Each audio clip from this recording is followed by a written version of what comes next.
So, good afternoon, ladies and gentlemen. Thank you very much for your time. Thank you very much for the desire actually to be here and discuss with us one of the key issues that is facing not just individual societies, but I would say the whole planet at the moment and in the years to come. It's in a way almost like a natural force, man-made, but a natural force that is facing every single society on Earth at the moment, and every single society is going to be forced to actually try to find some answers to this particular new dynamic.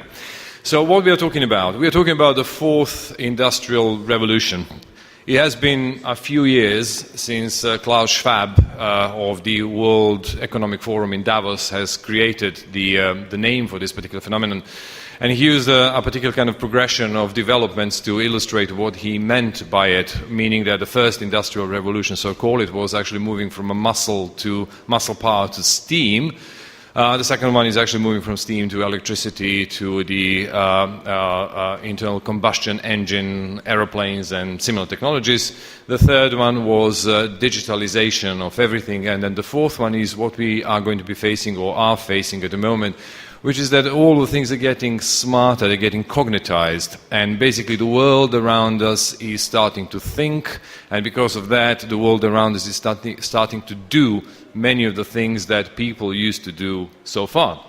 And that's what he called the fourth industrial revolution. Or, to interpret it differently, Kevin Kelly, one of the foremost technology writers in the world, actually defined it slightly differently. He actually used three phases. He said, first of all, things were getting electrified. Now they were getting digitalized, now they're getting cognitized, meaning that actually they've started thinking for themselves.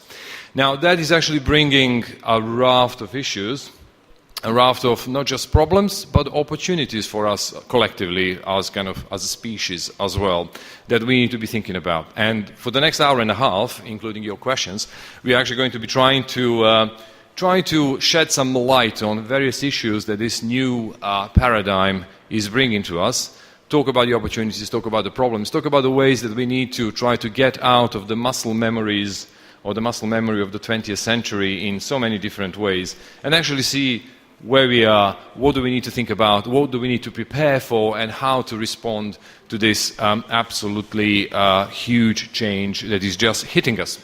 And in that particular task, I've got a rare privilege to welcome our guests for the panel. I'm going to be joined today by several really distinguished people who have been studying this phenomenon, are studying this phenomenon, and worked in institutions and situations that can help us shed light on this for years. On my right-hand side, Anna Diamantopoulou, President of DIKTIO, a network for reforms in Greece and Europe, an Athens-based think tank. Anna was also, if I'm not mistaken, a European Commissioner for Employment, Social Affairs and Equal Opportunities from 1999 to 2004. And you've also been a Greek minister with two portfolios, if I'm not mistaken, education and then also development and competitiveness as well. So the right person to actually talk about this issue. Then it's Gerard Owens. Gerard is coordinator in international cooperation, including ICT and patents and standards in the European Patent Office in Munich. Dani Sandu. Dani Sandu is currently a researcher at the Social and Political Sciences Department of the European University Institute in Italy. And some of the really interesting things that he was focusing on that we're going to be talking about is, for example, effects on technology automation on Central and Eastern European countries, which is certainly something that we are going to be thinking about a lot.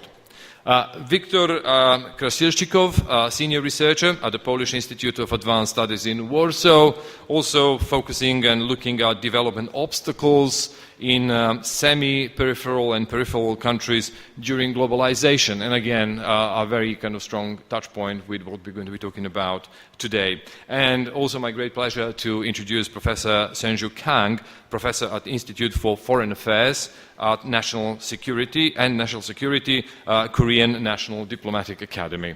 Thank you very much for your time and for your energy and, of course, your expertise.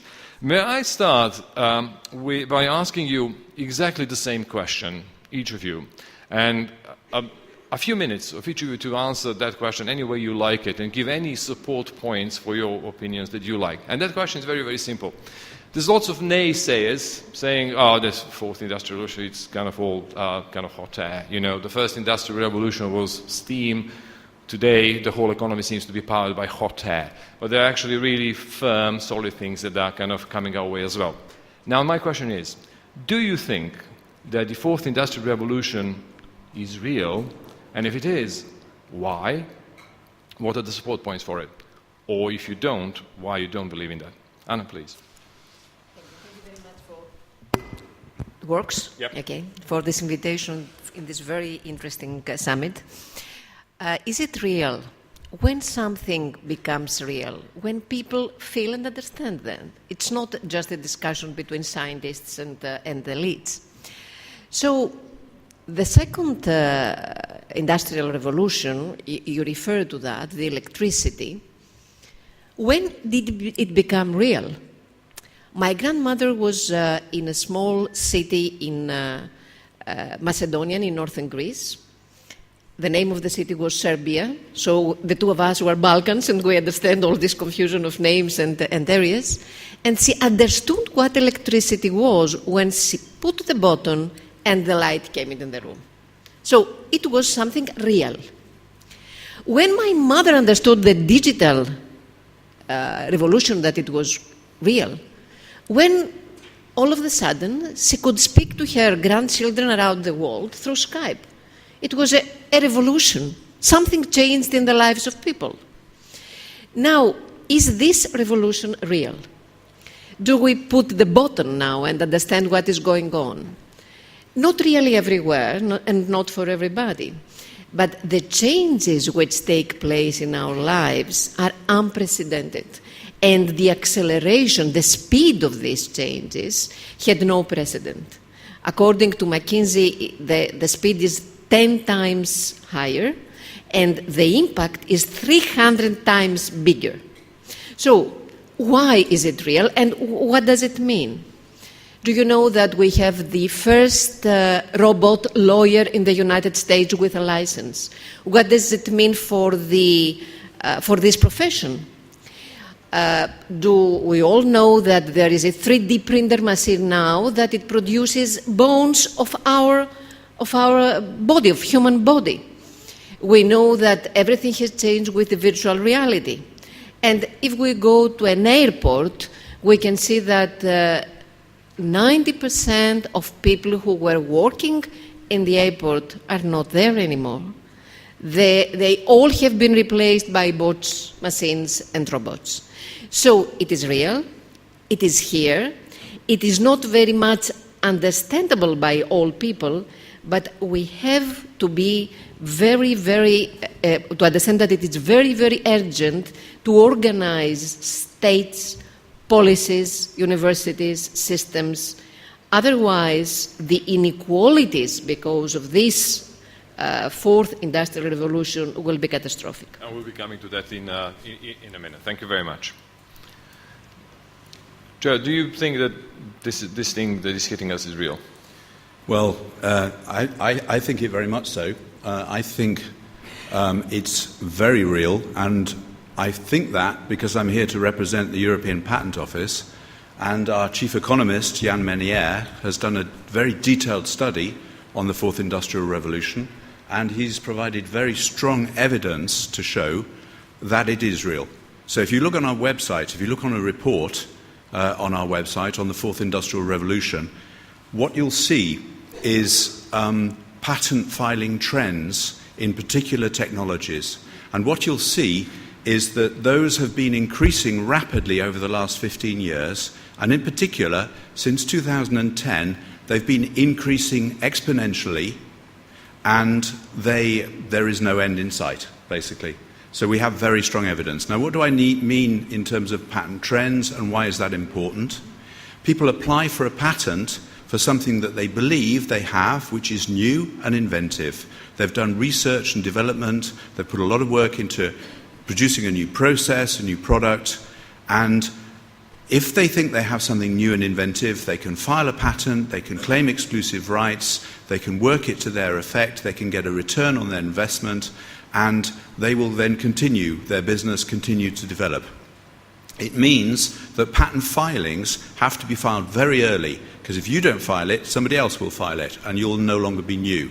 So patents are technology-based, patents are filed very early, and they're excellent indicators of trends in technology. So again, what we see is they've been going up very rapidly for the last 15 years. They've been going up exponentially since about 2010.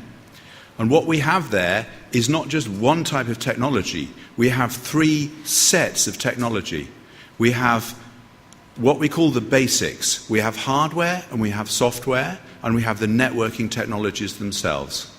We had to define what belongs to the fourth industrial revolution, and it is, as you were saying, connectivity. So if you get a complex system, but it's contained, then that's not the fourth industrial revolution. The fourth industrial revolution is taking complex systems, but they're connected widely over the internet to everything else. So we're not talking about a very complex car that has sensors and motors and adjusters and computers in it. We're talking about a whole set of cars going down the motorway which are connected to each other and connected to many other things. So that connectivity defines it. So we have hardware, we have software, and we have the networking itself. That's one group of technologies. On top of that, we have the emerging technologies, which are relatively new to us in practice. We have artificial intelligence, we have blockchain, we have additive manufacturing or 3D printing, we have new virtual reality and human-computer interaction. So that's the second wave. It's basically what we call emerging technologies, and due to the rapid advances in computing power, those technologies now work.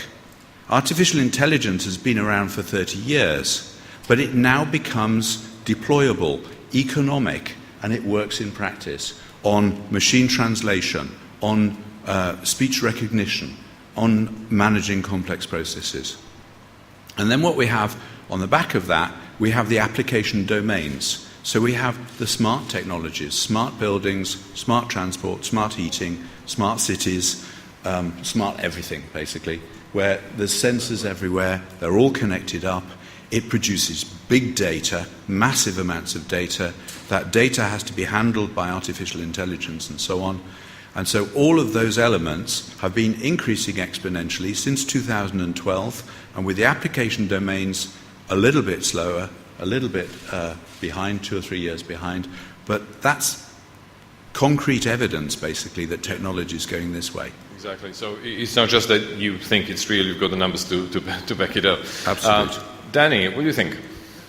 Well, I think from what Gerard has said and what we've seen in the media and in other places as well, it's clear that the fourth industrial revolution is real, at least in technological terms. There is new technology, and there are many things and many inventions that are changing the world.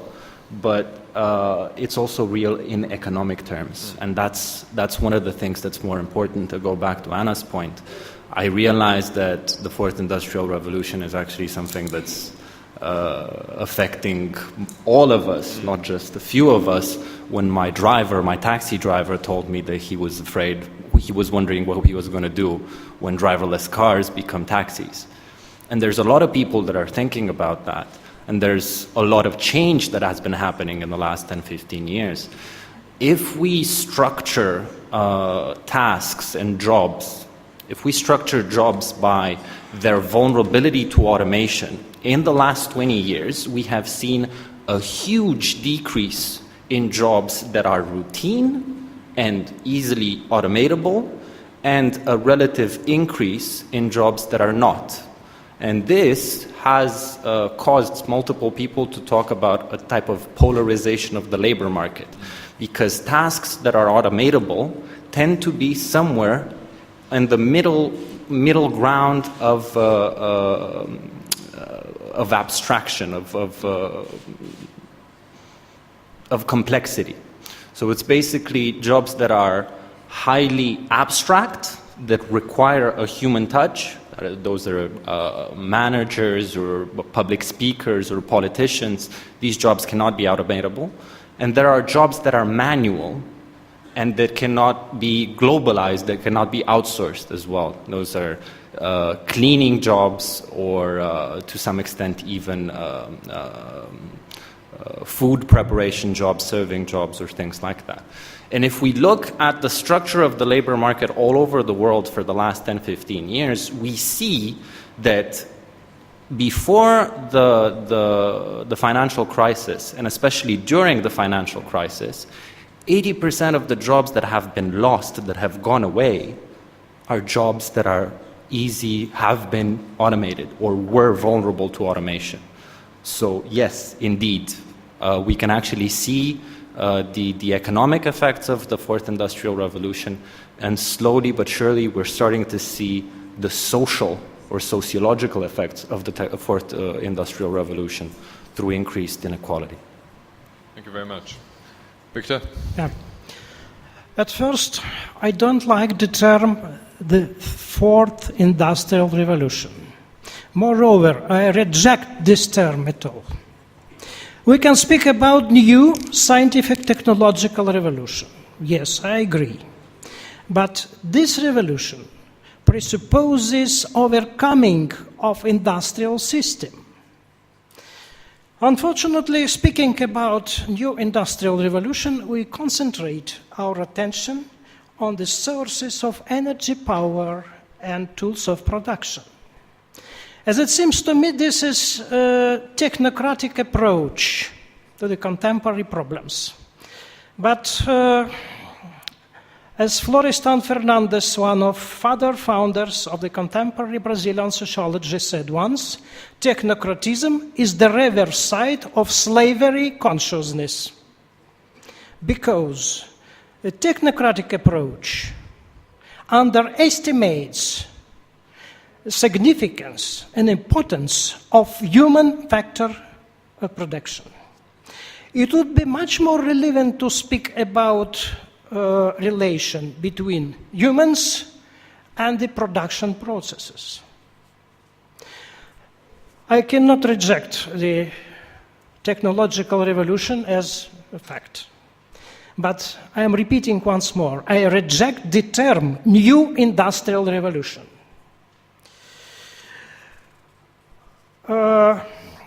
We can speak about deindustrialization upon the base of industrial development, because industry needs an enlargement of service sectors, research and development, education, and so on. And this circumstance makes very serious obstacles to a catching up development. In the industrial era, it was possible to borrow advanced technologies from more developed countries.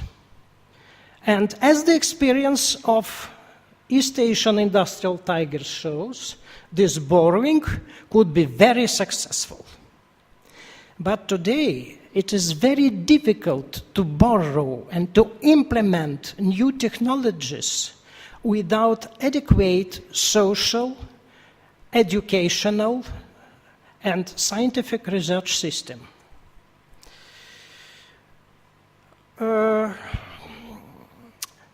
And the last note concerning the topic of our conversation. I think we must speak about the widening gap between scientific technological leaders and the rest. And the so-called neoconservative policy is not completely responsible for widening of this gap.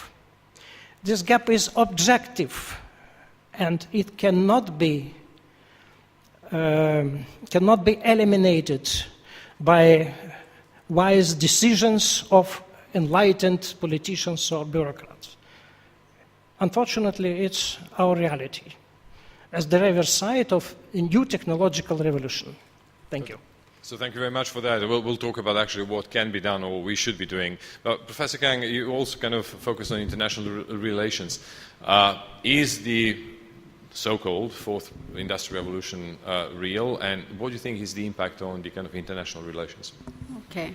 First of all, I'd like to thank for having me on this panel, and then this is first time for me to participate in the Belarus in a security forum. So thank you very much. Answering your question, answering your question on whether the fourth industrial revolution is real or not, I tend to believe that fourth industrial revolution is real. Because I myself experienced the enhanced productivity in my work. I mean, with your mobile phone, laptop, and any devices you have at home, you can be you can be connected. It is very easy to take obtain information that can be plugged into your work. So fourth industrial revolution is real, but I like to say this: maybe the fourth industrial revolution is not progressing as fast as we wish it to, or as we fantasize. I mean, when I hear the description of the fourth industrial revolution, I was first reminded of the movie 1984, The Terminator. It was much more dramatic and revolutionary. But the fourth industrial revolution in real life may be progressing more in an evolutionary manner. Even before we talk about the fourth industrial revolution, the technology like big data, Internet of Things, artificial intelligence, and robotics have been progressing respectively from the 80s and 90s and early 2000s. And the fourth industrial revolution is not in a completely new concept, but it is building upon the advancement and convergence of those technologies. So the fourth industrial revolution, maybe it is progressing less slowly, less fast than we hope to, but the fourth industrial revolution is progressing and in effect in our lives big time. And the second part of your question, whether in the fourth industrial revolution or how the fourth industrial revolution affects international relations, I think the fourth industrial revolution affects the national competitiveness, and then that becomes the source of changes in international relations. One gentleman before me mentioned in the second industrial revolution. In the second industrial revolution made the Great Britain, the superpower of the day, and then as the fourth industrial revolution progresses, we may see new great powers in the world. So as the fourth industrial revolution changes in the national competitiveness, the winner of the fourth industrial revolution will become a new great power, and then from that point we will see new type of or new forms of international relations, I guess. Yeah, exactly. And we'll come to that in a second as well. But thank you very much. You've opened it up brilliantly. There's so many different sides that we can look at this issue from. And many of them are really, really, really big. And it seems that technology is happening, there's no way around it, but it's actually more about us and how we're going to be responding to it than the technology itself, because it's coming and we can't stop it. So in that regard, let's open up some big boxes of potential problems and opportunities. Anna, if you don't mind my asking this question. The state as it is, and particularly I'm thinking Europe predominantly, it's still hugely wedded to the 20th century social democratic organization. Our educational institutions are made for the industrial age, very, very slow to start transforming into the new post-industrial age. What is the good old state going to do when this wave is now lapping at our toes?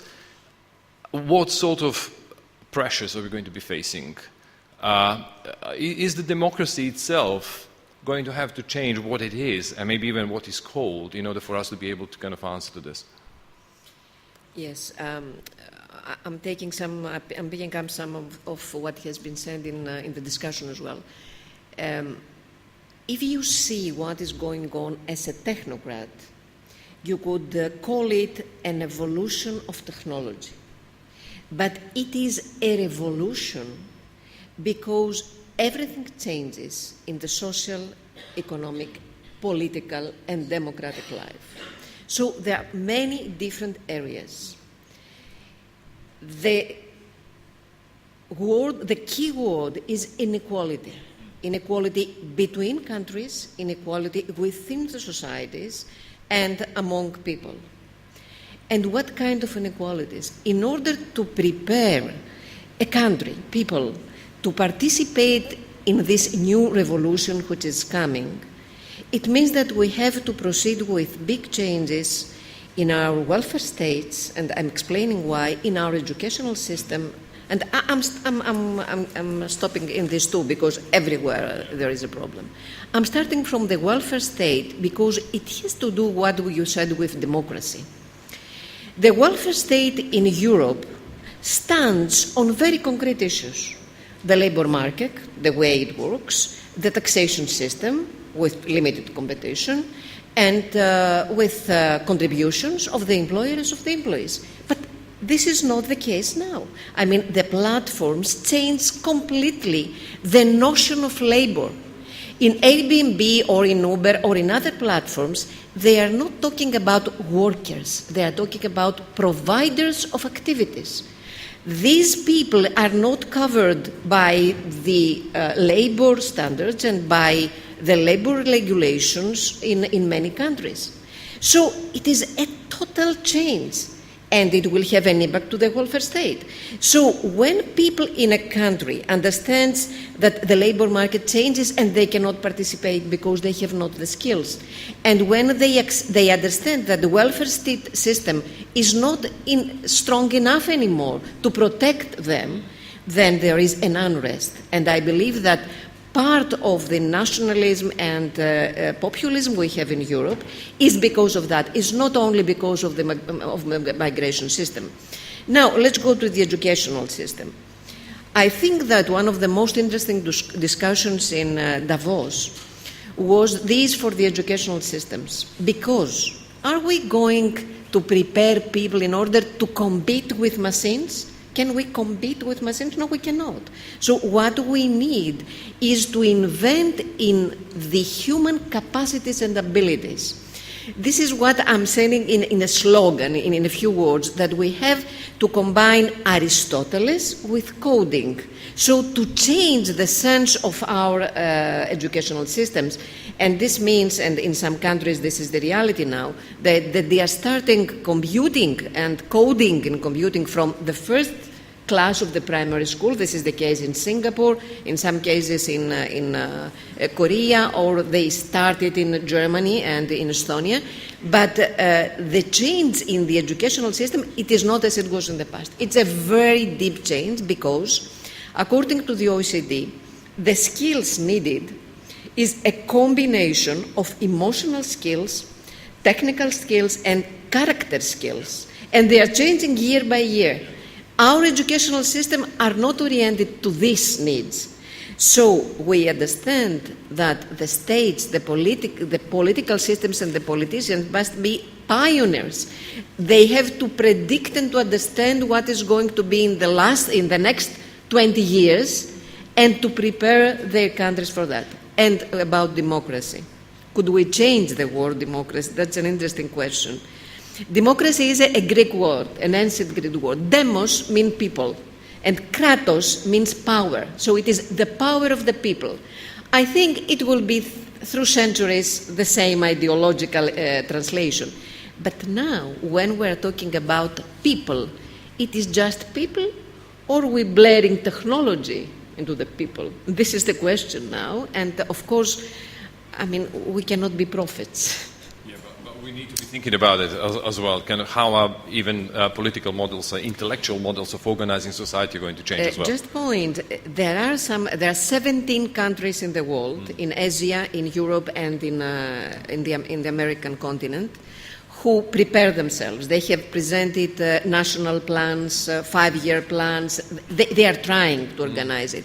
I think it is interesting to see the German model and the platform Industry 4, because they have not big results for the time being, but what they have done is that they have brought in a platform the government, the universities and the research centers, the industrialists and the workers. So they work all together and they try every 6 months to provide the government with some ideas and proposals. And I believe that this is what we need. We have to work all together and to see how we are going to see this new era, and we must be optimists, not ludists. I can't agree more, but let me pick up on that particular point, the German point, which actually seems a little bit counterintuitive. I've spent almost 20 years in London kind of working in one of the super competitive markets in the world. The last 2.5 years of my career before I came back to Belgrade at Google, being head of brand strategy for one of their creative think tanks internally.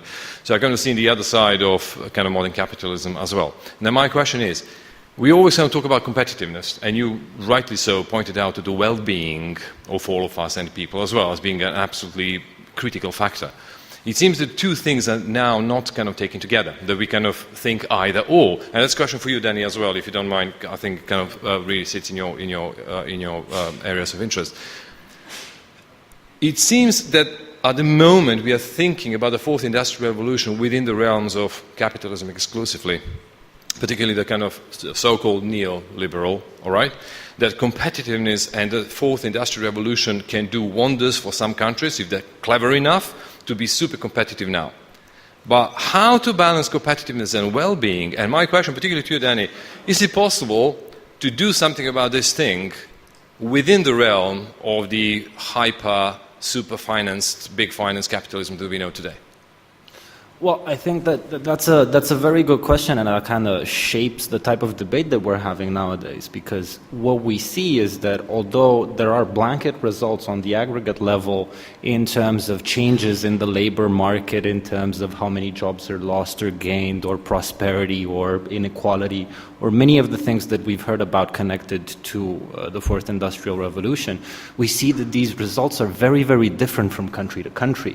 There are some countries where the results are particularly vicious in terms of effects to the common person, to the lay folk, the workers, and then we see countries where the opposite happens.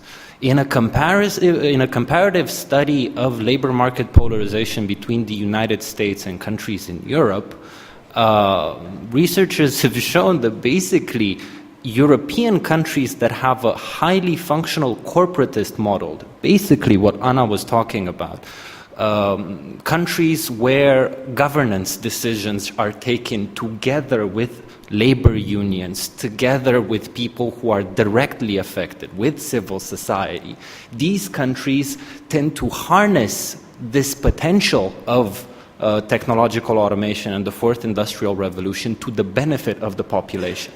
And then they use these gains in prosperity that somehow they collect at the government level through taxation or other types of collection, to invest more in education, to invest more in social lifelines for people who maybe they're too old to readjust. Maybe if they lose their taxi driver job at 50, it's difficult to start learning how to code and then become a prosperous employee of Google or Apple or I don't know. That type of person needs a lifeline, and they need a lifeline from a government that kind of understands that sort of vulnerability. But unfortunately, this level of wisdom is not equally spread out between countries. There are some countries that have it and have a great deal of it, and some countries that don't have it. But it boils back to institutions. And what are the key differences with the countries that do get it and the countries that don't, or they do it and they don't? Is it the ideological, or is it something else? Well, it's the type of it's the type of market economy. There are countries that are more fit, according to the labor economy kind of model, to bring about disruptive change, to create things that are absolutely new and creative and never before seen, like the United States, that prizes innovation very, very much. And then there are countries who, because of their institutional layout, because of the fact that they involve trade unions, because of the fact that they're very, very sensitive to the needs of the people at the lower rungs of society, these societies tend to balance out and use the benefits of change for the whole of society. Absolutely, thank you very much. It's ideological in the sense, but at the same time it's evolutionary, and it depends on how we involve ourselves in these institutions. Okay, which is usually Political. Reflecting some sort of ideology, I would say. But actually leads me to a question for Victor. Continue along these lines. Victor, you've been studying obstacles that, how you call it, peripheral and semi-peripheral countries actually had during globalization or in the globalization process. It's quite close to this particular issue because this is sort of globalization turned up to 11 in many ways. What were the obstacles that you've observed in those kind of countries, and we're kind of probably one of them, that you've seen in the process of actually even moving to a more globalized world, let alone to this new paradigm? Yes, sir. In my opinion, the contemporary technological revolution, I'm speaking not about industrial revolution, but about technological revolution, broadens a variety of options, variety of choices, and the concrete decisions will depend on the social actors. In my opinion, the problems of many countries at the middle level of development, including, of course, my native country, Russia, don't consist in a lack of technological, material, and financial resources. Their problems consist in a lack of social actors capable of realizing adequate decisions. Unfortunately, we see the rise of conservatism of the lower classes. We can speak to some degree about the new edition of Ludit's movement. Particularly, we can see this phenomenon in such developed country as France. And the term, the concept of reactionary socialism proposed by comrades Marx and Engels 170 years ago is absolutely relevant to characterize the recent left policy and politics. This is intention to go forward with head looking back. This is a kind of new reactionary utopianism. And conservatism of the lower classes has not been ignoring by the ruling circles on electoral reasons. And this situation succeeds in a reproduction of obsolete economic structures, obsolete social policy, which is absolutely inadequate to the new challenges.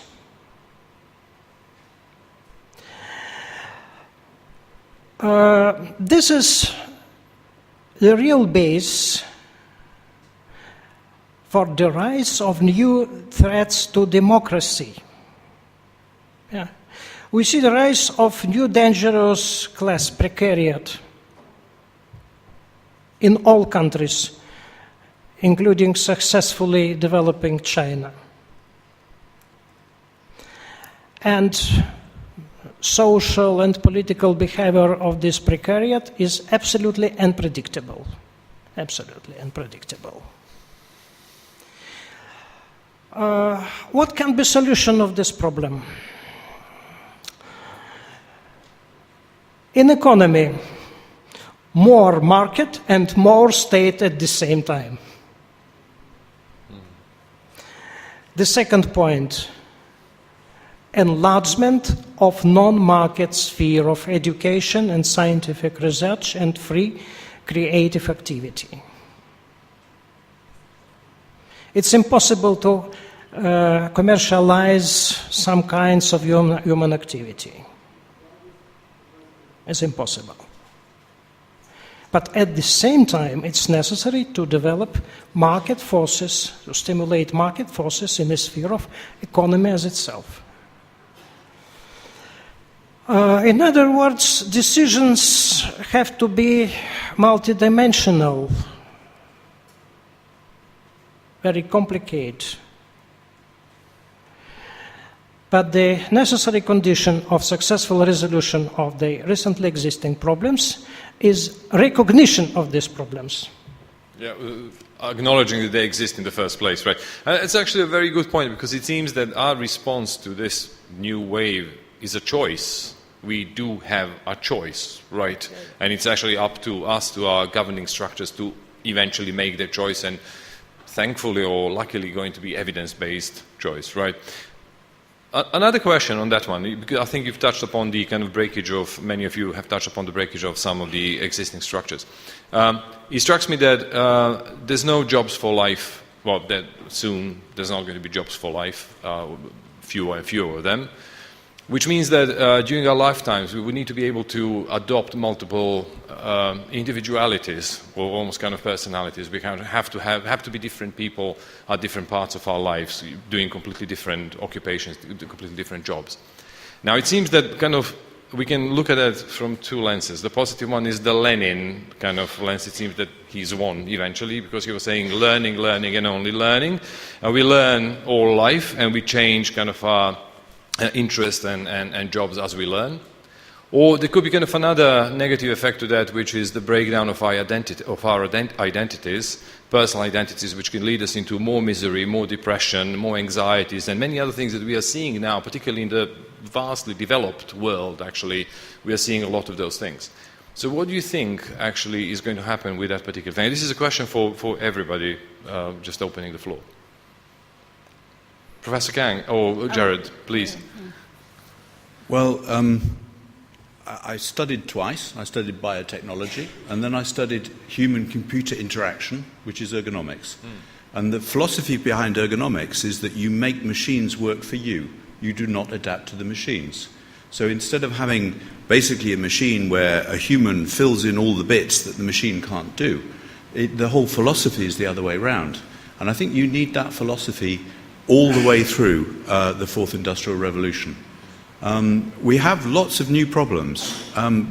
Basically for us, connectivity is the essential element of the Fourth Industrial Revolution, but connectivity itself brings a lot of dangers.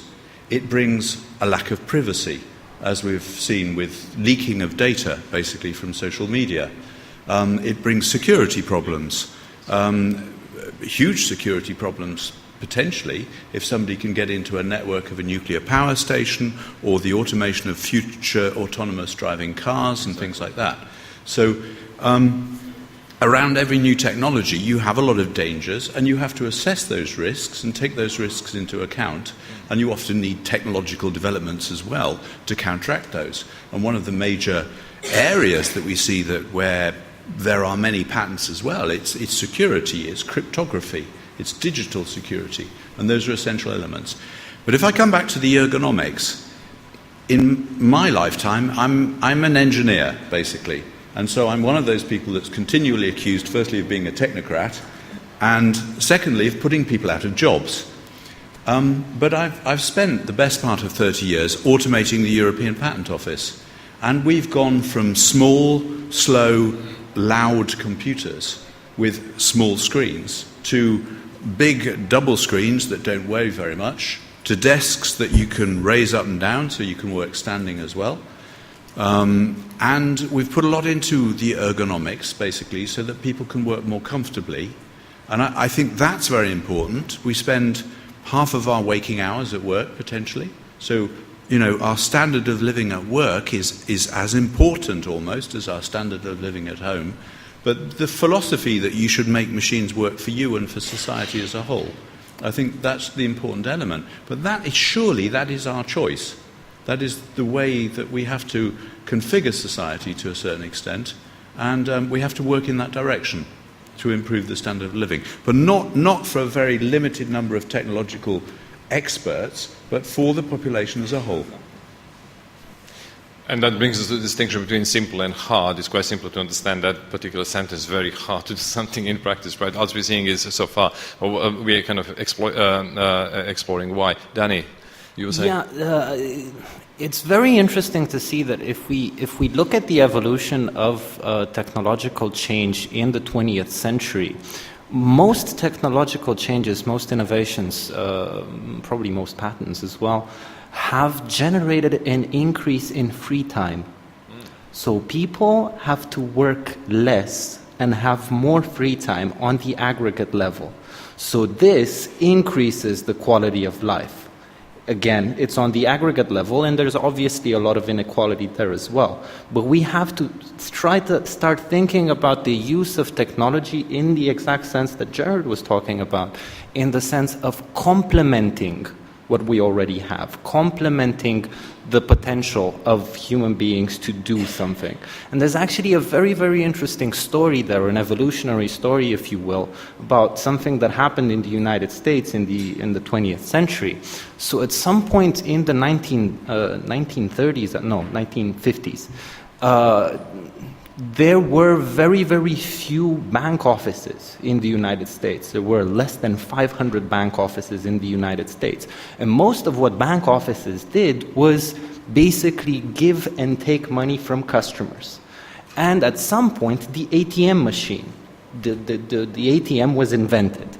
And everybody thought, just as we're thinking now about most technological change, the ATM is invented, and now people who are working in the bank are going to be out of a job because the machines are going to do everything that they were doing. But no, instead what happened was that banks started diversifying their services. They started giving credits, they started doing insurance, they started doing multiple things.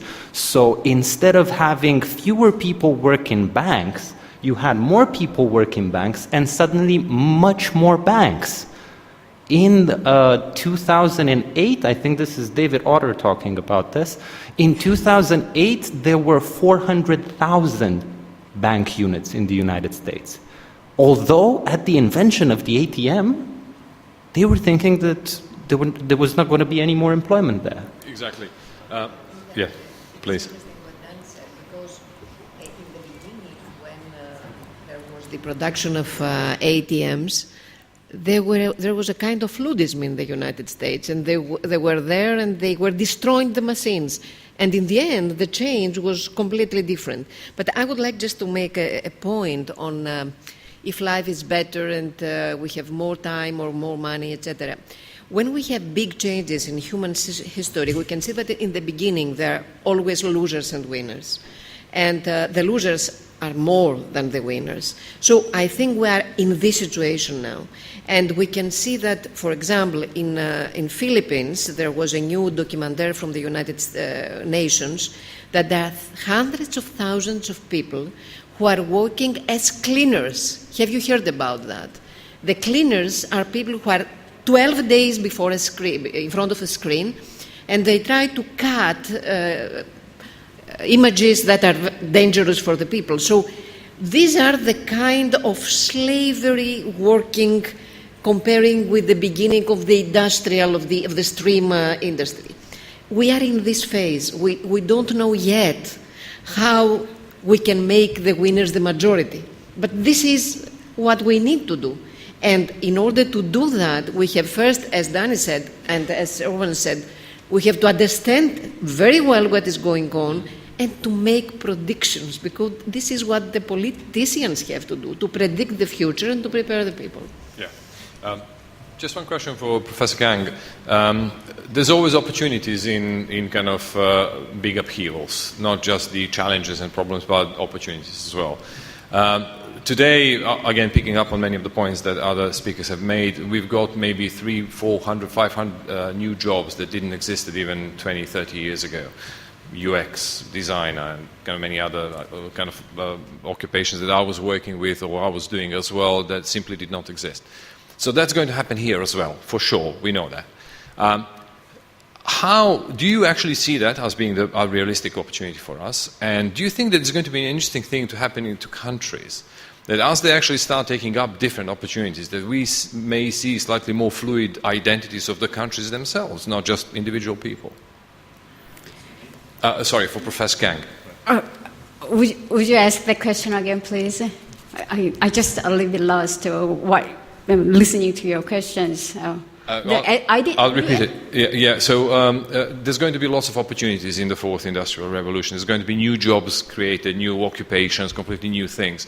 The interesting thing would be as different countries start taking up, developing their portfolios of services and products based on that, it may happen that their own identities may become a little bit more fluid, that what is known today as the agricultural country may become suddenly an interesting robotic psychology country, and then 20 years down the line may become something completely else or different.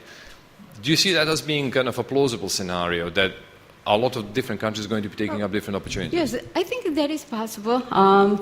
But we cannot predict what future direction will be like. But even if the fourth industrial revolution goes in an evolutionary manner, but still the changes brought by the fourth industrial revolution will be humongous. So as the society strives to tackle the fourth industrial revolution, countries will be some countries will be very successful jump from one level of the development and then to jump in a couple of steps and then achieve more in the highly industrialized society, something like that. So even though we should be more cautious about what future will be in store, but given the pace of changes in technological sector, if states, I'm talking about the governments are, if governments are very good at the strategizing their industries and strategizing international cooperation or partnership with the other the neighboring countries or something like that, they can take on the completely different identity from agriculture to the more in the industrial and technology driven society, something like that. So in that sense, the fourth industrial revolution may pose certain challenges to every society, but at the same time it brings us the new opportunities. So. But to stay in the international relations space, and now there's kind of a new joint European initiative about artificial intelligence. They actually jointly, all the countries in Europe are actually trying to answer that question, not individually kind of standing in front of that huge wave and kind of asking what we're going to do. So do you see how the nations of how the models of cooperation between countries are going to start changing? Are we going to be forced to start pulling together a little bit more than before? Maybe even the nation of sovereignty may change a little bit because of that. What do you think about that? I think that we need international governance more than ever. Let's think about big data. Now big data is the new source of wealth and power, and it has been concentrated in 5 big companies. So we all know it very well. I mean, the governments know it very well, the international institutions know it very well. So can we go on with this reality that 5 big, huge multinational companies will control the data of billions of people.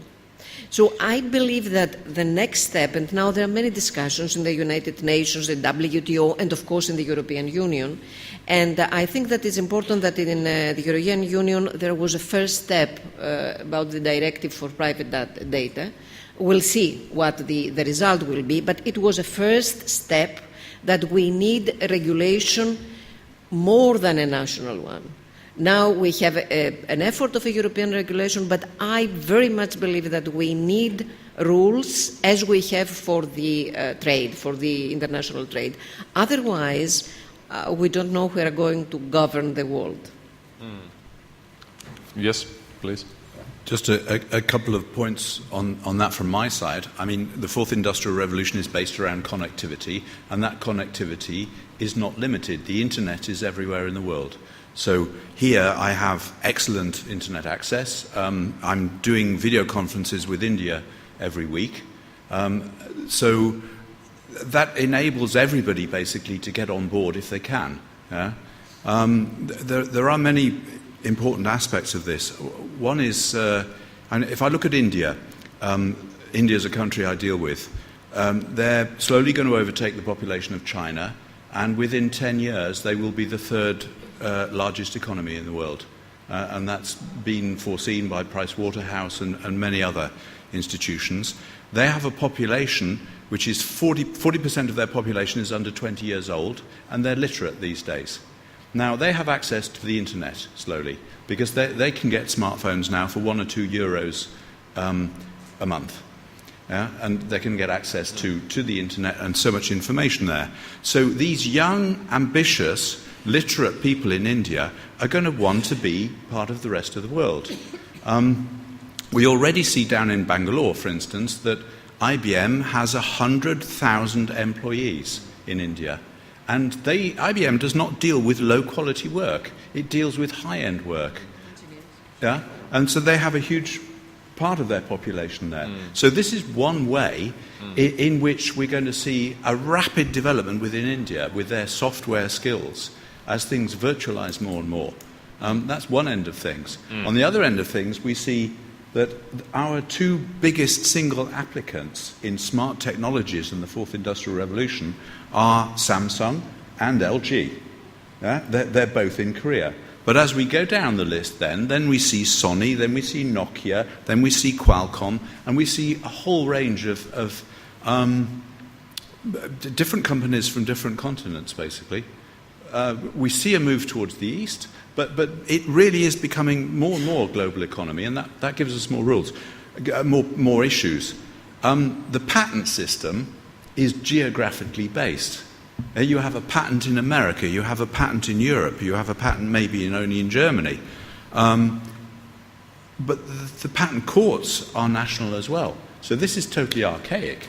In the patent system, we have a severe problem. And the courts are having to deal with the cloud. A process was carried out. That process is patented in Germany. But where did it take place? You know? And the courts are having to deal with this kind of thing. Yes. So we see many issues there which are, what am I trying to say?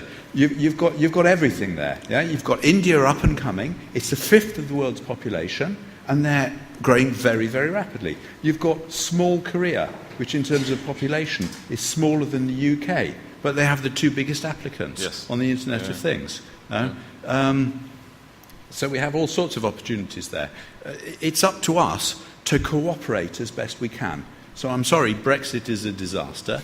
We need more cooperation, and the people that will win will be the people that will be able to cooperate the best, set these frameworks where people can work honestly, creatively, better, and look for a better standard of living on perhaps a global basis. So each of us as a country, I would say, needs as many friends these days as we can actually muster, particularly from this particular angle.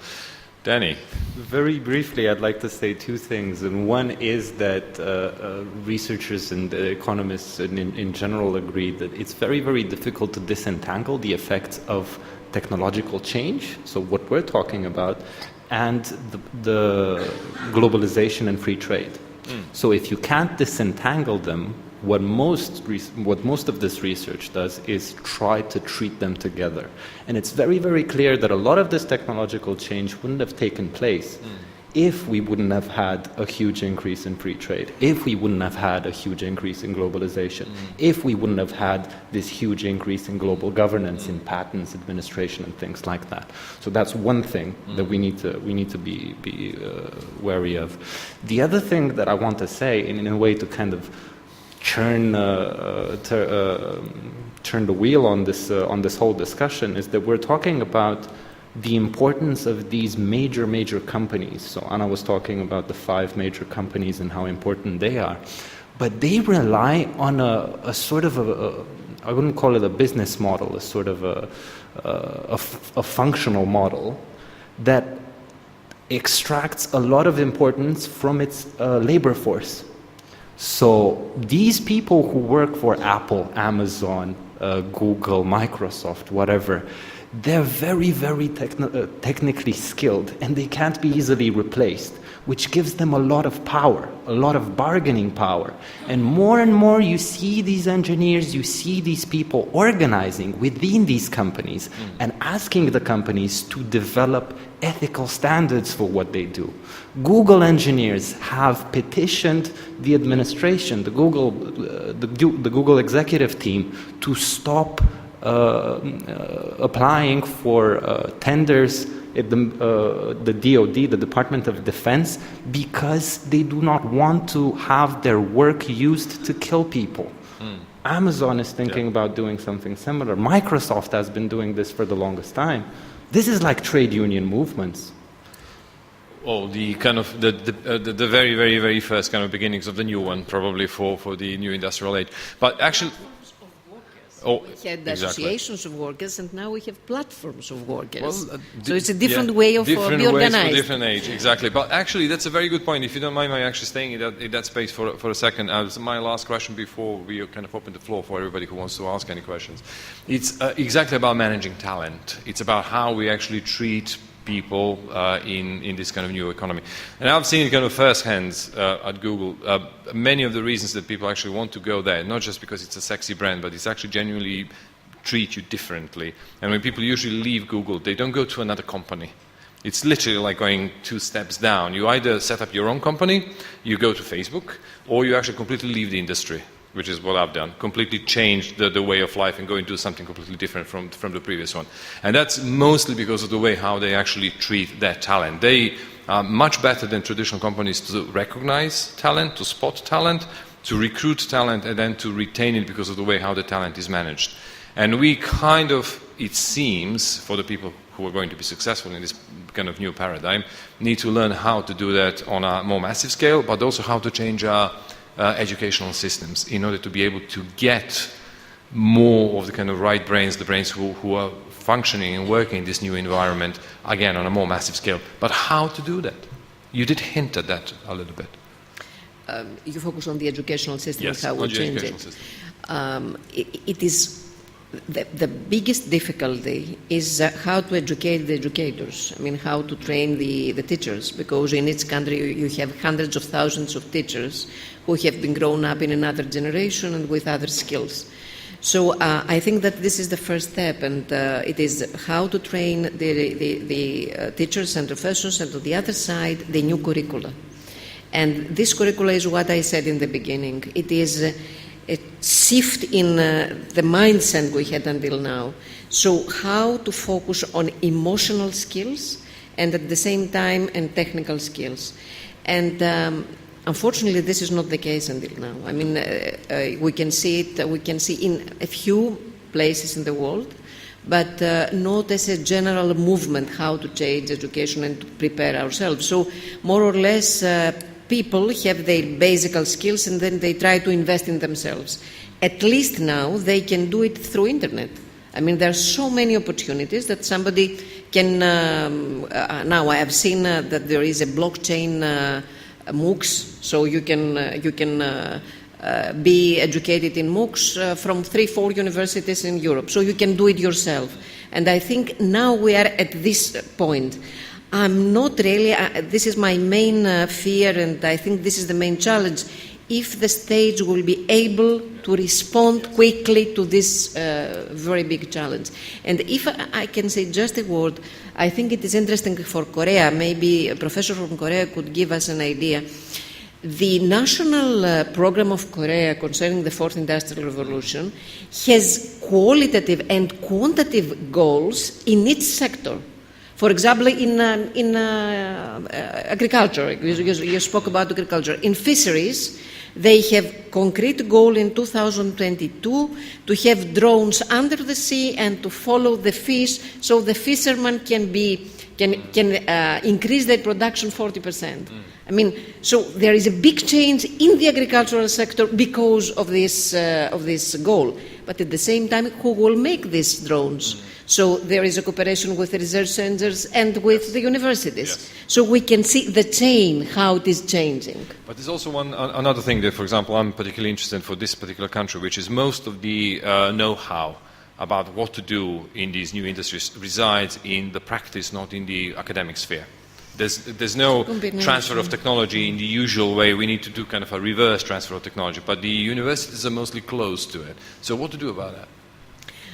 I think it is a combination. I mean, if we see the United States paradigm, it's a combination of young people from universities and young practitioners. They work together and they present something new. So I could speak for Europe. One of the main problems in Europe is that the universities, the European universities, are quite closed. They are not open to the economy and to industry. And now there are some changes, but not enough. The situation is different in China, but Europe, this is the major problem. Again, the universities are not so open as we needed. Thank you very much. Gerard, I think you want to say something about this. Yeah, I was just going to say, in terms of knowledge on how to do things, the biggest single repository in the world is the patent system. Because people have to file a patent, and when they file a patent, they have to disclose how to carry out the invention. And therefore, they file a patent early, and after 18 months, the knowledge is released into the public domain. And that's the way the patent system works. So people have various different figures, but they say something like 80% of the technical knowledge on actually how to do something is in the patent system.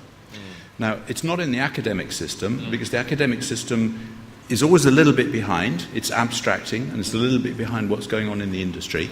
It keeps up in terms of fundamental research and sometimes stays ahead of fundamental research. And there is a lot of knowledge there as well.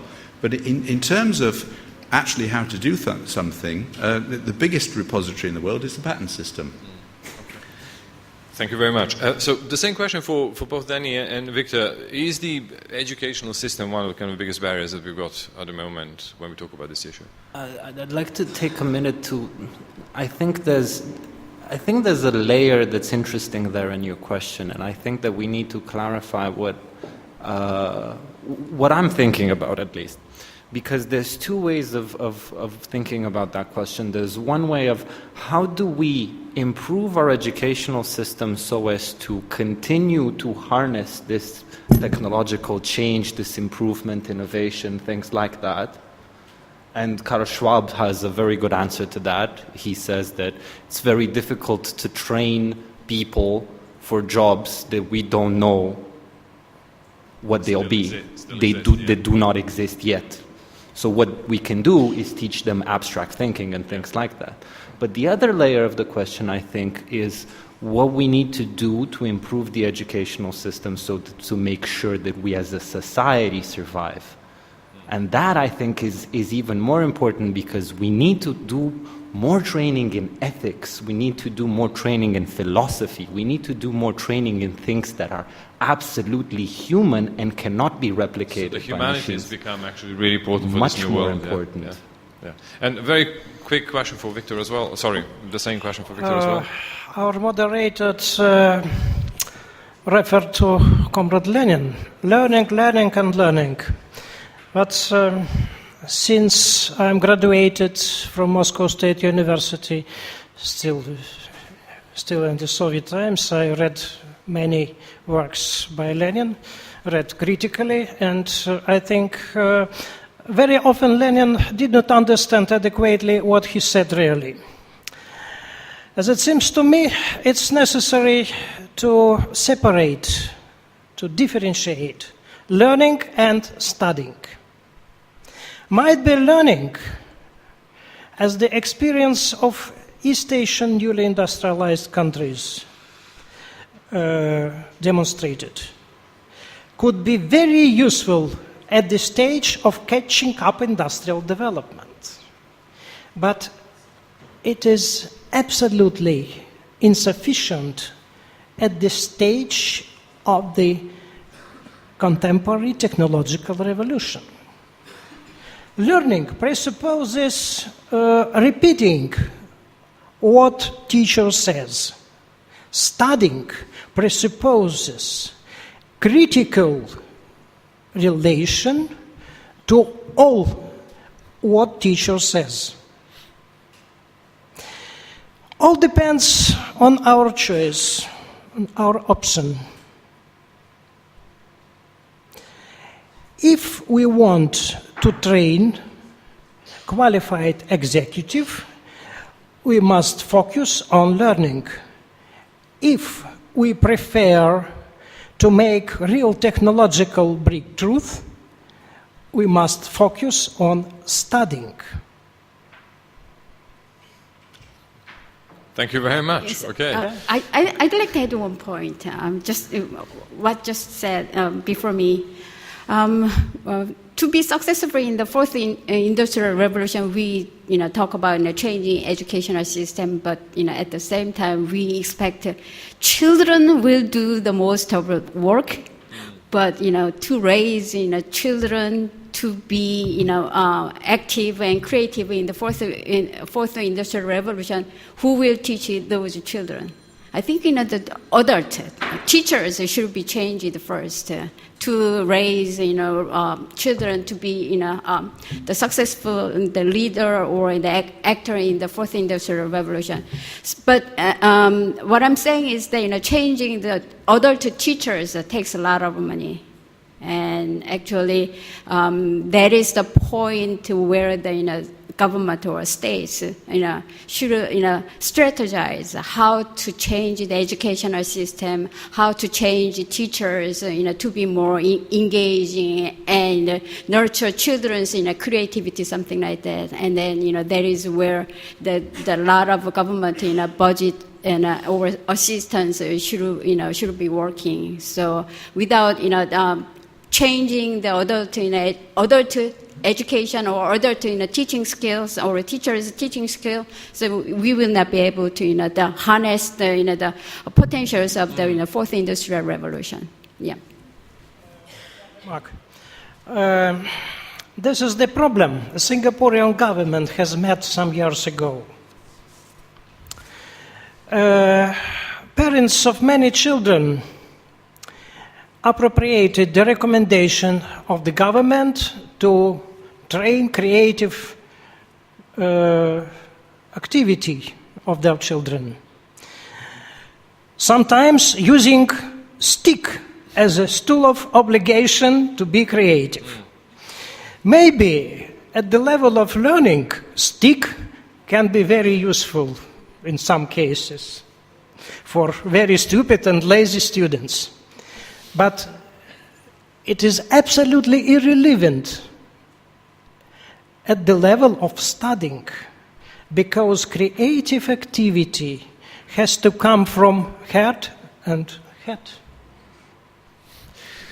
So thank you very much for sharing all these kind of intriguing, interesting thoughts about kind of all these different sides of, again, the so-called fourth industrial revolution. Let's open the floor to questions. Yes, please. We've got one over there. We've got another one. So the mic goes to the right. Thank you. Thank you, Lazar. I think the panel maybe did not really cover that question which was related to human development, yeah, because we are talking here about technological development, and that's economy, yeah?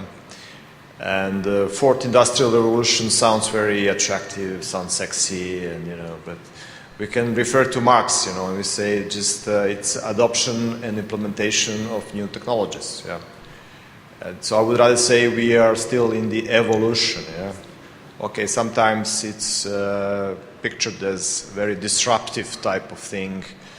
You know, when you go to San Francisco, it's amazing what you see there, what type of atmosphere and what quantity of creativity is released. But there is a dark side, and I think we didn't mention it, because the dark side is touching base upon, it's taxing our economies. Yeah? And this is for the public sector. This is about public health. There is a pandemic of depression. There is a pandemic of mental health illness. And this costs money. Yeah? And this is what Anna said about velocity of change.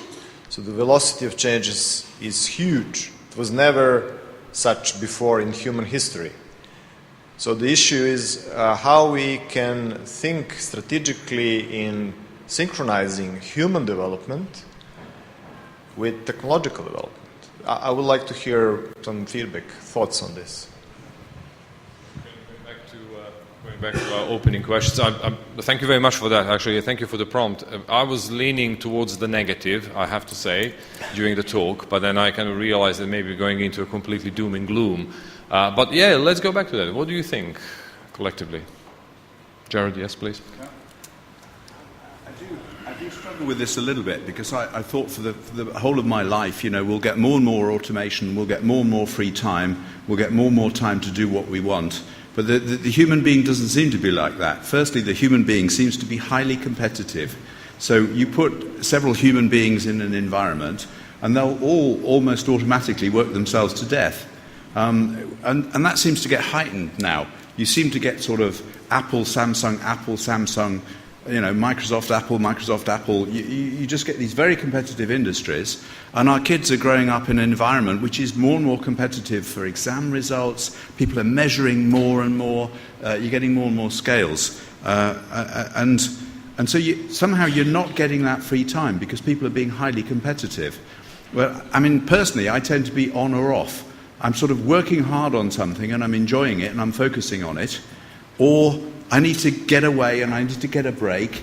And I think we need small breaks, and I think we need big breaks. We need big educational breaks as well, where society supports us to go away and relearn and rethink what our next 10 years is going to be like. I'm on my 4th career with the international cooperation, after computing, after biotechnology, after patents. These are big life changes. It's difficult, if you've got a mortgage and kids, to stop for a year and to take time out and to do something completely different. It's difficult to find those resources. But I think we do need a structure that supports that. Ergonomics is not just a nice screen and a good keyboard and a good working place. It's also the psychological aspects of it. You know, we're being bombarded with information, and it's difficult to take that information in. You know, there's so many more clothes suppliers or fashions we should be following or films we should have watched. And that can be a depressive aspect for kids as well. Right? So they need to learn sports and other skills. Thank you very much. I just kind of need to interject and say we've got 3 more minutes because we need to finish at 12:45 sharp, because the Prime Minister Brnovich is actually coming for a chat with Natalie from The Guardian, so we have to be kind of really, really on time. There was one more question, but we have to be able to answer it in 2 minutes. Please. Yes, please. Yeah, you're behind the camera. Yeah. Hi there. It follows on Karsten's question, actually, and so it's. Do you see an emergence of a new democratic philosophy to follow the Fourth Industrial Revolution to deal with some of the problems that Karsten has highlighted? Quickly, please. Yes. Yes, in a few words, yes, I do. I mean, everything will change. So when we talk about democracy and how it works, I think there will be big changes in participation of citizens in the new institutions. So we've just had an example. What about the Association of Workers? What about the Association of Industrialists? There will be and must be new forms. And now there are some examples, new ways of taxation of these platforms and of these new organization, these new companies who have a new kind of organization. And of course, there will be big changes in the communication of people. So the ways parties are working, the ways civil society is working, we can already see that the old forms of parties are not attractive to anybody. So I think we're entering a new chapter of history. And I must say that I'm very optimistic. Thank you very much. Dani, quickly. I think that all of the industrial revolutions that we talked about until now have created huge changes in the way the political system works. It's basically transition to the democracy that we have today, and these changes will take us to a different type of political system. Hopefully it will still be a democracy, but it kind of depends on what we do now, and it kind of depends on how we prepare. Again, I think this was the first thing that I said here today. This industrial revolution is in its infancy. We are just starting to see some of the changes. And these changes are huge. And last thing, we are the most educated we've ever been. In 2016, the World Bank said, for the first time in history, we have more people who are college graduates than we have people who are in extreme poverty. We have 200 million people with a master's degree and 25 million people with a PhD. This revolution is going to be different. It's going to be much broader, but it really depends on what we do to prepare the next steps. Thank you very much for that, and it seems that the conclusion would be that, as the old saying goes, that the only way to really predict the future is to invent it yourself and make it yourself. So thank you very much for our very distinguished guest and the panel. Thank you. It was an absolutely brilliant conversation. Thank you very much for the attention and the questions and the energy.